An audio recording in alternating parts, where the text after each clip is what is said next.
Selamat pagi dan salam sejahtera untuk kita semua. Yang terhormat kepada Ibu Dr. Pujiati MPD selaku dosen pembimbing 1, yang terhormat kepada Ibu Dr. Atik Rusdiani MPDI selaku dosen pembimbing 2, dan yang terhormat kepada Bapak Dr. Andes Yon Rizal MSI selaku dosen pembahas. Sebelumnya izin memperkenalkan diri, nama saya Deborah Uli, NPM 1813031049. Pada kesempatan kali ini, izinkan saya untuk menyeminarkan proposal saya yang berjudul Pengaruh Media Pembelajaran Grup WhatsApp, Lingkungan Belajar, dan Minat Belajar terhadap hasil belajar siswa kelas 11 pada mata pelajaran akuntansi di SMK Negeri 4 Bandar Lampung di masa pandemi COVID-19. Baiklah, kita akan masuk ke dalam pembahasan. Untuk bab 1 terdiri dari latar belakang, identifikasi masalah, batasan masalah, rumusan masalah, tujuan penelitian, manfaat penelitian, dan yang ketujuh yaitu ruang lingkup penelitian. Untuk pokok pembahasan pada bab 2 terdiri dari tinjauan pustaka, yang kedua penelitian yang relevan, yang ketiga kerangka pikir, dan yang keempat adalah hipotesis penelitian. Untuk pokok pembahasan bab 3 di sini membahas mengenai jenis dan pendekatan penelitian. Baiklah, kita akan masuk ke dalam bab 1 yaitu mengenai latar belakang masalah, di mana perkembangan suatu bangsa dan negara dapat dilihat dari tingkat perkembangan pendidikan negara tersebut. Pendidikan menimbulkan adanya pembelajaran, di mana menurut Rahmawati dalam bukunya tahun 2014 di halaman 72, pembelajaran merupakan interaksi dari peserta didik dan pendidik. Munculnya pandemi COVID-19, maka Menteri Pendidikan dan Kebudayaan Republik Indonesia mengeluarkan kebijakan terkait Surat Edaran Nomor 4 Tahun 2020 tentang pelaksanaan kebijakan pendidikan dalam masa darurat penyebaran coronavirus disease atau kita sebut COVID-19. Sehingga kebijakan tersebut membuat guru dan peserta didik melakukan pembelajaran melalui berbagai sistem dalam jaringan atau kita biasa sebut dengan e-learning. Selanjutnya di sini terdapat tabel presentasi siswa yang mencapai KKM pada ujian akhir semester pelajaran akuntansi kelas 11 di SMK Negeri 4 Bandar Lampung tahun pelajaran 2021-2022. Di mana siswa kelas 11 terdapat 3 kelas, yaitu ada siswa kelas 11 akuntansi keuangan 1, akuntansi keuangan 2, dan akuntansi keuangan 3. Untuk jumlah siswa akuntansi keuangan 1 itu ada 36 siswa dengan nilai rata-rata ujiannya yaitu 75 dan KKM-nya 75. Untuk siswa yang tuntas KKM itu berjumlah ada 25 siswa dengan persentase 69,44%, dan siswa yang tidak tuntas KKM itu ada 11 siswa dengan persentase 30,56%.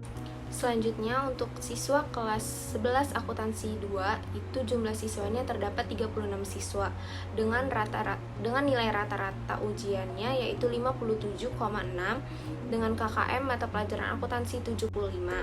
Sehingga siswa yang tuntas KKM dalam kelas 11 akuntansi 2 ini berjumlah 6 siswa dengan persentase 16,67%. Sedangkan siswa yang tidak tuntas KKM berjumlah 30 siswa dengan persentase 83,33%. Untuk siswa kelas 11 akuntansi 3 dengan jumlah siswa 36 siswa dengan nilai rata-rata yaitu 68,19. KKM untuk pelajaran akuntansi ini adalah 75. Untuk siswa yang tuntas KKM itu di kelas 11 akuntansi 3 berjumlah 16 siswa dengan persentase 44,44%, dan untuk siswa yang tidak tuntas KKM berjumlah 20 siswa dengan persentase 55,56%. Sehingga dari tabel tersebut kita dapat melihat pembelajaran yang dilakukan selama pandemi COVID-19 masih banyak siswa yang tidak tuntas nilai KKM sebanyak 61 siswa atau dengan persentase 56,48%. Selanjutnya masuk dalam identifikasi masalah, di mana terdapat 4 identifikasi masalah. Yang pertama yaitu di masa pandemi COVID-19, proses pembelajaran daring di SMK Negeri 4 Bandar Lampung menggunakan media pembelajaran grup WhatsApp kurang maksimal. Yang kedua, lingkungan belajar siswa belum dapat menunjang proses pembelajaran secara online.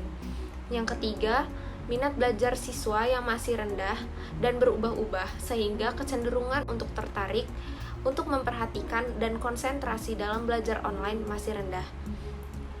Untuk yang keempat, hasil belajar akuntansi siswa masih banyak di bawah nilai kriteria ketuntasan minimum atau KKM, dan jumlah siswa yang mencapai tuntas dalam pembelajaran hanya sebesar 43,52% atau sebanyak 47 siswa, dan sisanya sebesar 56,49% atau sebanyak 61 siswa tidak tuntas KKM.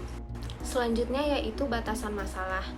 Masalah pada penelitian ini dibatasi dengan pengaruh media pembelajaran grup WhatsApp atau X1, lingkungan belajar atau X2, dan minat belajar atau X3 terhadap hasil belajar siswa kelas 11 atau Y pada mata pelajaran akuntansi di SMK Negeri 4 Bandar Lampung di masa pandemi COVID-19. Pada rumusan masalah, terdapat 4 rumusan masalah. Yang pertama yaitu, apakah terdapat pengaruh media pembelajaran grup WhatsApp terhadap hasil belajar pada siswa kelas 11 SMK Negeri 4 Bandar Lampung di masa pandemi COVID-19? Yang kedua, apakah terdapat pengaruh minat belajar terhadap hasil belajar pada siswa kelas 11 SMK Negeri 4 Bandar Lampung di masa pandemi COVID-19? Yang ketiga, apakah terdapat pengaruh lingkungan belajar terhadap hasil belajar pada siswa kelas 11 SMK Negeri 4 Bandar Lampung di masa pandemi COVID-19? Dan yang keempat adalah, apakah terdapat pengaruh media pembelajaran grup WhatsApp, minat belajar, dan lingkungan belajar terhadap hasil belajar pada siswa kelas 11 SMK Negeri 4 Bandar Lampung di masa pandemi COVID-19? Selanjutnya adalah tujuan penelitian, di mana terdapat 4 tujuan penelitian. Yang pertama yaitu penelitian ini bertujuan untuk mengetahui pengaruh media pembelajaran grup WhatsApp terhadap hasil belajar pada siswa kelas 11 SMK Negeri 4 Bandar Lampung di masa pandemi COVID-19. Yang kedua, penelitian ini bertujuan untuk mengetahui pengaruh minat belajar terhadap hasil belajar pada siswa kelas 11 SMK Negeri 4 Bandar Lampung di masa pandemi COVID-19. Yang ketiga yaitu penelitian ini bertujuan untuk mengetahui pengaruh lingkungan belajar terhadap hasil belajar pada siswa kelas 11 SMK Negeri 4 Bandar Lampung di masa pandemi COVID-19. Yang keempat, penelitian ini bertujuan untuk mengetahui pengaruh media pembelajaran grup WhatsApp, minat belajar, dan lingkungan belajar terhadap hasil belajar pada siswa kelas 11 SMK Negeri 4 Bandar Lampung di masa pandemi COVID-19. Selanjutnya kita masuk dalam manfaat penelitian, di mana terbagi menjadi 2 manfaat, yaitu ada manfaat teoritis dan manfaat praktis. Untuk manfaat teoritis, penelitian ini diharapkan dapat meningkatkan ilmu pengetahuan dan wawasan mengenai media pembelajaran grup WhatsApp, minat belajar, dan lingkungan belajar. Untuk manfaat praktis terbagi menjadi 3. Yang pertama, bagi sekolah, penelitian ini diharapkan dapat memberikan saran atau masukan serta informasi bagi pihak sekolah dalam upaya meningkatkan hasil belajar siswa, khususnya pada mata pelajaran akuntansi. Dan bagi guru, penelitian ini diharapkan dapat memberikan saran dan manfaat bagi guru dalam upaya meningkatkan hasil belajar siswa, khususnya pada mata pelajaran akuntansi. Dan bagi penulis, penelitian ini diharapkan dapat menambah wawasan, ilmu pengetahuan, terlebih dalam pengalaman di dunia pendidikan, dan penelitian ini diharapkan dapat meningkatkan semangat bagi peneliti untuk terus menambah pengetahuan. Kita masuk dalam ruang lingkup penelitian, di mana yang pertama yaitu objek penelitian. Objek penelitian pada penelitian ini adalah pengaruh media pembelajaran grup WhatsApp atau disebut dengan X1, lingkungan belajar yaitu X2, dan minat belajar yaitu X3 terhadap hasil belajar siswa kelas 11 yaitu Y pada mata pelajaran akuntansi di SMK Negeri 4 Bandar Lampung di masa pandemi COVID-19. Untuk subjek penelitiannya, subjek penelitian pada penelitian ini adalah siswa kelas 11 pada mata pelajaran akuntansi SMK Negeri 4 Bandar Lampung. Untuk tempat penelitian ini yaitu dilakukan di SMK Negeri 4 Bandar Lampung. Waktu penelitian ini dilakukan pada bulan Agustus hingga bulan Februari tahun 2021-2020. dan disiplin ilmu pada penelitian ini adalah ilmu pendidikan. Selanjutnya adalah bab 2 mengenai tinjauan pustaka. Untuk hasil belajar, menurut Sujana pada tahun 2010 menyatakan bahwa hasil belajar merupakan kemampuan-kemampuan yang dimiliki siswa setelah ia menerima pengalaman belajar. Untuk media pembelajaran grup WhatsApp, variabel X1, menurut Popo Mustafa Kamil dan Egy Nuryadin pada tahun 2018 yang menyatakan bahwa pembelajaran berbasis online atau secara e-learning seperti berupa grup WhatsApp merupakan salah satu jenis penerapan pembelajaran elektronik atau dapat juga dikatakan sebuah pengalaman belajar dengan memanfaatkan jaringan internet untuk berkomunikasi dan menyampaikan informasi pembelajaran. Untuk lingkungan belajar, yaitu variabel X2, menurut IRGI tahun 2021, lingkungan belajar merupakan kondisi tempat dan peserta didik belajar bertumbuh dan berkembang, yang mencangkup diantaranya adalah keadaan alam, lingkungan tempat tinggal atau keluarga, pergaulan sebaya, dan lingkungan masyarakat.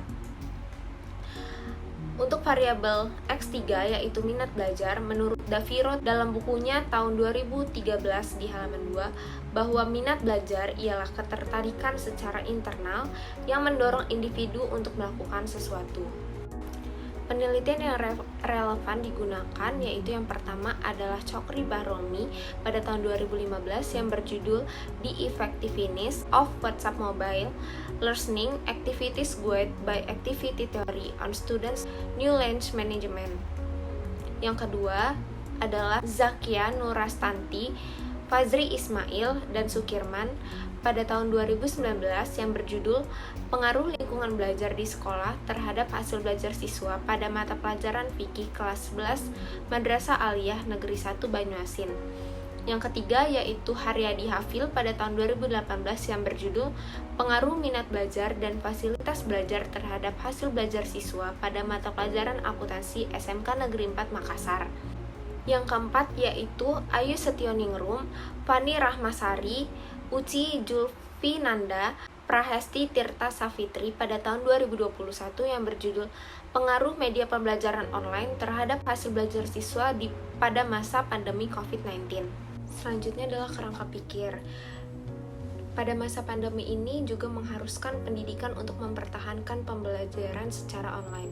Nah, kondisi saat ini mendesak untuk melakukan inovasi dan adaptasi terkait pemanfaatan teknologi yang tersedia untuk mendukung proses pembelajaran. Nah, hal tersebut mengharuskan pendidik maupun peserta didik untuk berinteraksi dan melakukan transfer pengetahuan secara online. Nah, berbagai perubahan terjadi dengan adanya pandemi tersebut. Proses pembelajaran yang tidak terlepas dari media pembelajaran, lingkungan belajar, dan minat belajar juga turut berubah dengan dilakukannya pembelajaran secara online, sehingga tidak menutup kemungkinan adanya perubahan terhadap hasil belajar seorang siswa. Nah, berdasarkan tinjauan landasan teori tersebut, maka disusun sebuah kerangka pikir dengan penelitian menggunakan variabel media pembelajaran grup WhatsApp, lingkungan belajar, dan minat belajar terhadap hasil belajar siswa kelas 11 SMK Negeri 4 Bandar Lampung. Selanjutnya adalah hipotesis penelitian. Ada 4 hipotesis penelitian. Yang pertama adalah ada pengaruh media pembelajaran grup WhatsApp terhadap hasil belajar siswa kelas 11 pada mata pelajaran akuntansi SMK Negeri 4 Bandar Lampung di masa pandemi COVID-19. Yang kedua, ada pengaruh lingkungan belajar terhadap hasil belajar siswa kelas 11 pada mata pelajaran akuntansi SMK Negeri 4 Bandar Lampung di masa pandemi COVID-19. Yang ketiga, ada pengaruh minat belajar terhadap hasil belajar siswa kelas 11 pada mata pelajaran akuntansi SMK Negeri 4 Bandar Lampung di masa pandemi COVID-19. Dan yang keempat adalah ada pengaruh media pembelajaran grup WhatsApp, lingkungan belajar, dan minat belajar terhadap hasil belajar siswa kelas 11 pada mata pelajaran akuntansi SMK Negeri 4 Bandar Lampung di masa pandemi COVID-19. Selanjutnya, dalam bab 3 yaitu jenis dan pendekatan penelitian, di mana jenis penelitian ini adalah penelitian deskriptif verifikatif dan populasi Pada penelitian ini, data populasi yang akan digunakan pada penelitian ini sejumlah 108 siswa dengan pembagian 36 dari setiap kelas. Untuk sampel yang digunakan, dari perhitungan menurut Solvin, dapat diketahui bahwa sebanyak 85 siswa menjadi sampel dalam penelitian ini. Variabel yang digunakan dalam penelitian ini ada dua, yaitu variabel independen atau variabel bebas dan variabel dependen atau variabel terikat. Di mana variabel bebas itu ada media pembelajaran grup WhatsApp sebagai X1, lingkungan belajar sebagai X2, dan minat belajar sebagai X3. Untuk variabel dependen atau terikat yaitu untuk teknik pengumpulan data dalam penelitian ini, yang pertama membagikan kuesioner, yang kedua melakukan wawancara, dan yang ketiga yaitu dokumentasi. Selanjutnya, untuk metode analisis data, untuk yang pertama yaitu uji validitas instrumen menggunakan person product moment correlation, di mana uji validitas ini dilakukan guna mengetahui tolak ukur dari instrumen penelitian dengan hal yang akan diukur. Untuk yang kedua yaitu reliabilitas instrumen menggunakan Alpha-Kornbouch, di mana uji reliabilitas ini dapat dipercaya menandakan pada instrumen dapat memberikan hasil yang tepat. Selanjutnya, untuk uji persyaratan analisis data, yang pertama menggunakan uji normalitas menggunakan Kolmogorov-Smirnov, yaitu untuk uji normalitas ini dapat dinyatakan dengan distribusi normal atau kurva normal. Yang kedua yaitu untuk uji homogenitas menggunakan Levene statistik, di mana uji homogenitas ini adalah pengujian mengenai sama tidaknya variansi dua buah distribusi data atau lebih. Dan uji homogenitas ini dilakukan untuk mengetahui apakah data dalam variabel X dan Y bersifat homogen atau tidak. Untuk selanjutnya yaitu uji asumsi klasik. Yang pertama, uji kelinearan regresi menggunakan definition from linearity dengan nilai 0,05, di mana uji asumsi linearitas ini untuk mengetahui sifat linear pada sebaran data antara variabel X dan Y biasa disebut dengan uji linearitas. Untuk yang kedua yaitu uji multikolinearitas menggunakan person product moment, di mana menurut Ghazali pada tahun 2016, pada pengujian multikolinearitas ini bertujuan untuk mengetahui apakah model regresi ditemukan adanya korelasi antara variabel independen atau variabel bebas. Yang ketiga yaitu uji autokorelasi menggunakan statistik Darwin-Watson, di mana uji autokorelasi ini merupakan korelasi yang terjadi antara residual pada satu pengamatan dengan pengamatan lain pada model regresinya. Selanjutnya yang keempat yaitu uji heteroskedasinitas menggunakan Spearman rank correlation. Untuk pengujian yang terakhir yaitu pengujian hipotesis. Yang pertama yaitu uji linear sederhana menggunakan statistik T, di mana regresi linear sederhana ini adalah metode yang dipakai untuk melihat hubungan antar satu variabel independen atau variabel bebas dan mempunyai hubungan garis lurus. Untuk uji linear yang kedua yaitu uji linear berganda menggunakan statistik F, di mana metode yang digunakan untuk menyatakan pola hubungan antara variabel respon dengan variabel prediktor biasa yang disebut dengan regresi linear dengan variabel dependen atau terikat. Baiklah, cukup sekian presentasi seminar proposal saya. Lebih dan kurangnya saya mohon maaf. Terima kasih, selamat siang.